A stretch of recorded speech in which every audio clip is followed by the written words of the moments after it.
lineup surprises, Brett? Or Zero. There is no surprises. Right, in a game like this, what are some of the things you look to see? I mean, because Carryover.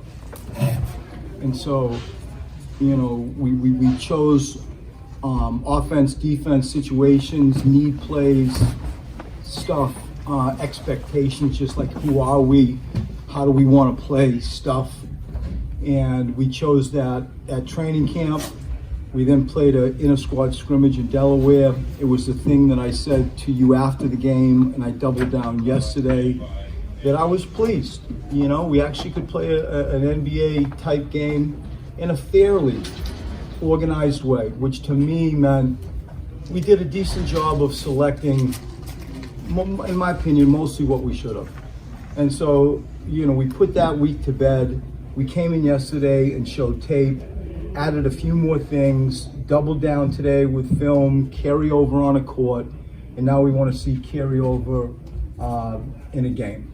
And so it's an easy thing for me to answer. It's a difficult thing for me to specifically say this is what I mean by carryover. now I know you talk about conditioning and you want to deliver them, through the opening day. We know about Joel, but are you going to? I mean, what about your starters? How are you trying to play them? Are you going to play them a lot in the second half? What? No, I'm not. You're going to see a sort of a semblance of a rotation in the first half. And, I've sat down with the players that I'm not going to play in the first half. I don't want to piecemeal and feel the need to play 12 or 13 and give them just small doses of minutes. I'd rather sit them and then play them real minutes, and I bet they would want to do the same. And so you're going to look at how we sub the team in the first half, and it'll be a little bit of a snapshot of stuff we're trying to grow. And then in the second half, you're going to see me make sure that I'm looking at different point guards, different wings, while reducing the minutes of, say, starters. I assume you didn't scout this team heavily, so you don't know their strengths or weaknesses. Is this the kind of thing where you may watch the other team for a while and say, hey, they're not bad at this. This would be a good environment for me to try this and see how this works, whether it's these sets or these environments or whatever, once you know a little bit more about who you're playing? I hear your question, and I don't think so. I really don't. I think that my mind is so much on just us, and we are so you hear me say the word vanilla all the time, but we are that now. And so let's just master as best we can something simple. I may say, well, there's one of the players can't guard Joel, and I may draw something out of a timeout that I expect to have carryover. I'm just not going to make up plays. It would be done for a reason. That it's a play that I really think I'm going to use, quite a bit in, say, an ATO atmosphere in the NBA. And so I'm still of the mindset that you're going to see a similar structure that you saw in Delaware. We've only put in one new thing really on offense, and so there isn't more to choose from. I actually like that. We can look at film and as we have and get better at what we've already put in. So you're going to see more of that philosophy from me tonight. Brett, from the beginning of training camp until here, the first preseason game, was there anybody in camp that stood out and really did himself well, took a step forward that maybe you were happy to see? Yes, but I wouldn't say there was anybody that kind of blew you away on a repetitive day-by-day basis. There were always days that you said, wow, Trey Burke was pretty good today. We thought Mike Scott, he came in, had a heck of a practice, and we all leave thinking Matisse was pretty good down in Delaware. And everybody had a chance to put their hand up and say, here I am, pay attention to me, and they would have been right.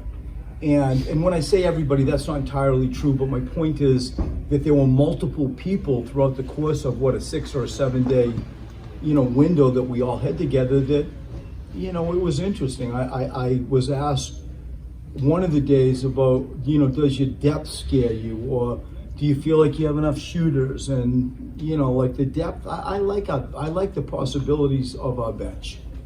you know, and so that's part of your question, Jack, that I think that different times, different people put their hand up, and I thought that week of training camp was really good. But Brett, was there anybody build-up? who? Is that a new thing? What's that? Is this methodical build-up a new thing that you're kind of talking about? It seems like you're kind of drilling like a few things. Is that something you did in past years, or is it just because It is. Yeah, you know, it is. I think, I feel this. I want to get out to a fast start.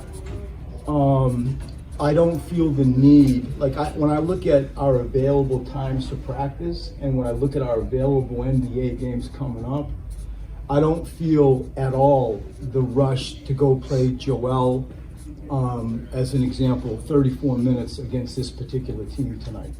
And so how I'm gonna grow it playing the guys, and how I'm gonna grow it offensively or defensively, incrementally putting stuff in, I don't feel rushed. And I'm not gonna let myself be rushed internally. And what I do feel more than comfortable with is we will have what we need to go play the Boston Celtics. And so methodical, isn't my word, that's your word. I feel comfortable, we're on track with what we need.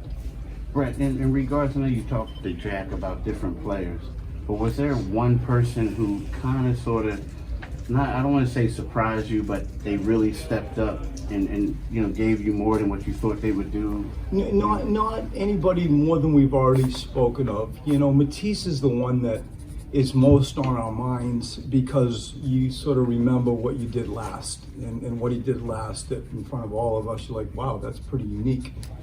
And so, no, I can't say that just somebody's blowing me away at camp. I can say, Trey had a good session one day. I think Kyle, his ability to pass, and he's a man. He's had some good days. Matisse had some good days. Jonah, has had some good opportunities, and with his bounce, and has made some shots as a stretch 5, stretch 4, whatever. And so, no, to your question, it's not like somebody has had, multiple times that they were sort of the best player in the gym. Could you elaborate a little bit more on what you guys saw in Kyle, bring him in beyond just everyone says he's a great guy, veteran, but skill set wise, other players have talked about the passing, were there other things too? For sure, and so let's just start that there is an inherent competitiveness. You see the look on his face when his team loses, and because I have, I feel like I'm the Eagles coach when we just warmed up 20 guys. I'm looking at all these bodies, and it's a lot of people on the court, to try to keep a gym organized in a practice. And when you watch him amongst that group, and he loses games, he's just very competitive. He wants his team to stay on the floor, which I love. I really love that. I think he's got incredible feet. He's nimble, he's mobile, he's fast. For a big man, he's fast. And then I think that he has a gift on passing. You watch his ability to pass from an elbow or top of the key. He's smart and he's skilled. And so you kind of combine those qualities, and it's pretty impressive. And I actually think we can grow him to, from time to time, look at a three-point shot. It's certainly not broken. I don't think his percentages over the year truly reflect what I actually think he can grow to be. And, when you look at his age, I think he's in a honey spot, he's in that range of when people really can knock out some good years. He's not old. Brett, I know this game you didn't expect to be in the center of this geopolitical kind of controversy, but can you talk about how the Republic of China handled this tweet by Daryl Morley, and how it affects this, and put the focus on this game at all, or does it at all? No, and I really don't want to go there. What I will say, because I don't believe I spoke with you yesterday, I have, if you looked at my passport, I have been to China, pick a deep 20 number, 25 times, 30 times. I've been to China a lot in my basketball life, coaching the Australian national team, and a few times with the NBA. And every time I go to China, I'm just blown away at how much they love basketball. And you go to just massive amounts of basketball courts, and you're looking out and there's no available court. There's just people playing on the court. I said yesterday, and I'll say it to you, I took a C Australian team to China, and the story comes there was 400 million viewers watching not the true national team. And, you know, and so you're just reminded of the popularity of the sport. My experience, our experience last year going there was an A+. In relation to this thing that's going on now, I don't have any comment on it. I really don't. Like, that's my experience from the past. With that said, are you just excited to get and play this game? I am.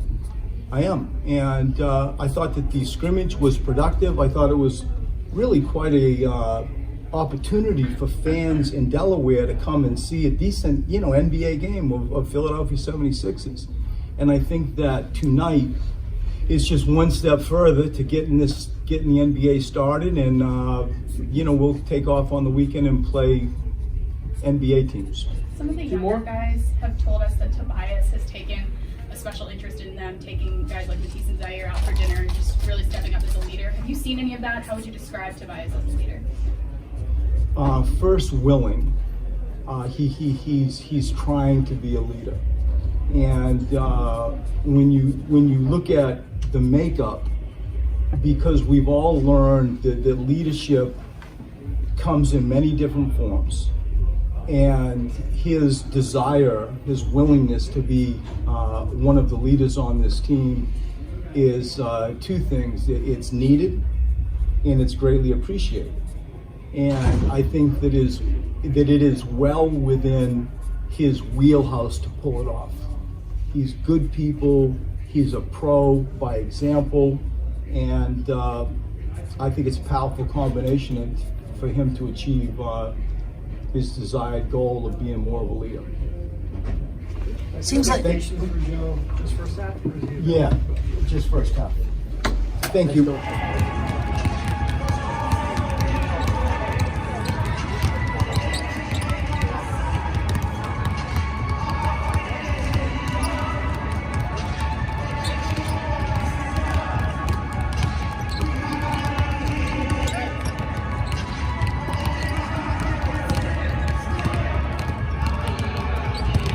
How's training camp been? How's everything been going for Been you?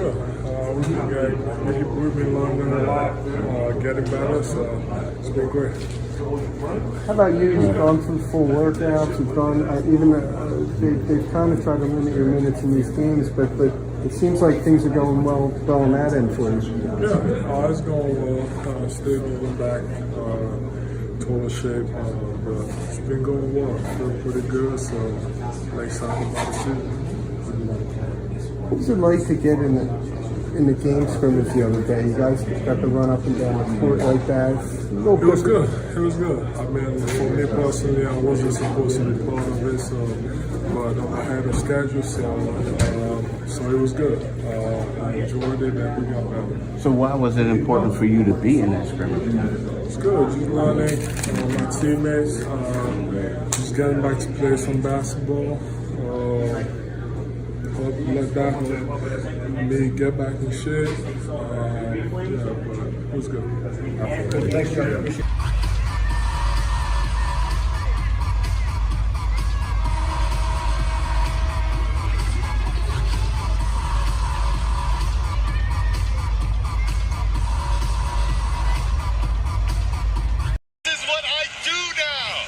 Leave me open. I'm going to make you pay. Money in the bank. I've been working on that.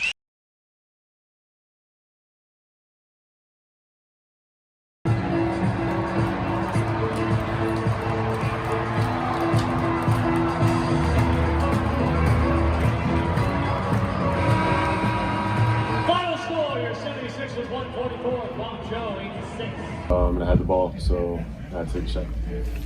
Was the crowd encouraging you to take it? I didn't really hear anything. You didn't hear anything?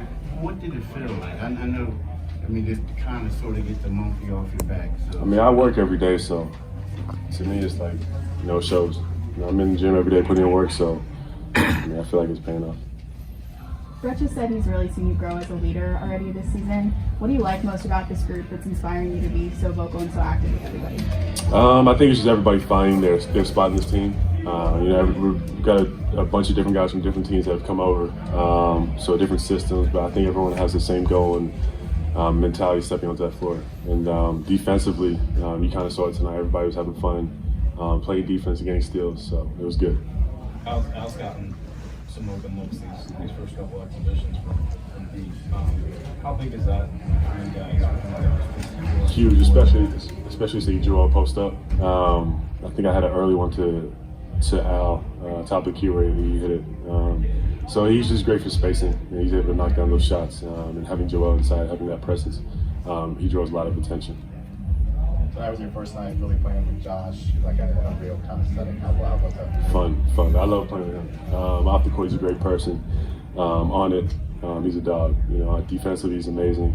Offensively, he's athletic and knocking down shots. So I'm having fun playing with him. And what you see from Matisse, he was really active on the defensive end. I told you I hate him, but I'm glad he's on that team. So defensively, he's incredible. If he's open, he's knocking that down. He's a great shooter, and he's a great person off the court also. Thank you. A lot of it starts on the defensive end, just from our defensive potential. We're two great defensive guards, and then I know he likes to run. And so I'm just trying to make sure I'm one of the guys that can keep up with him, that's up there with him, so he has, passes he can make or bailouts. But I mean, he's a smart player, and I like to think of myself as a smart player. And as our group is coming together, I think the chemistry is good. Not just defensively, but offensively, just really seems like you guys have been able to click pretty quickly. How was that process been kind of going on a little bit? Yeah, I'm just, I know he is a very downhill guard, and he's very aggressive. So just trying to find holes in the defense, try to move around the perimeter for him, and keep the lanes open. But just find space to get shots up when he wants that kick out. What'd you think when he hit the three? I mean, for us, it's not like a huge deal because he's been making them like in practice, like the last few weeks. I've only been up.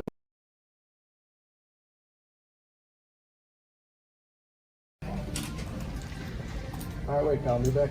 Matisse, we talked about your steals. Seems like just a few days ago, but tonight you were on the court with Ben and turning those turnovers into offense. What's that like playing with someone like Ben? It makes it that much more exciting because, it's one thing to get a steal, but it's another thing to get a steal that leads into fast and easy offense. And I mean, not only for us to get the points, but I feel like just to get the team and the crowd involved. Those were usually when you get a lot of those big highlight plays, like lobs and dunks, and those are fun to just build momentum. I'm not sure if you'd had time to reflect on it yet. Is there any way to put into words what it's like to play on your first NBA court? No. No. I'd just say, for me, the most important thing was I just wanted to feel like I belonged out there, and I feel like I was able to feel that. There's been so much talk about your defensive game, but and offensively, you made a couple shots in the blue white. You made a couple shots tonight. How far along do you feel like your offensive game has come since you got it? I mean, I'm always trying to get better, but shooting's never been a concern for me. It's always been one of my strengths, and then just have it carry over to this level has just been something I expected to do, and we've worked so that I was able to. Yeah. So what did you think of Ben's shot out there tonight? That obviously the crowd had a crazy reaction to. It was cool. It was cool to have him hit one in front of everyone because we've been seeing him hit them in practice, and he's been working on his shot a lot. So we've watched him make rep after rep. I think that was really good. Just have everyone else see the amount of work that he's put in and just watch it carry over onto the big stage.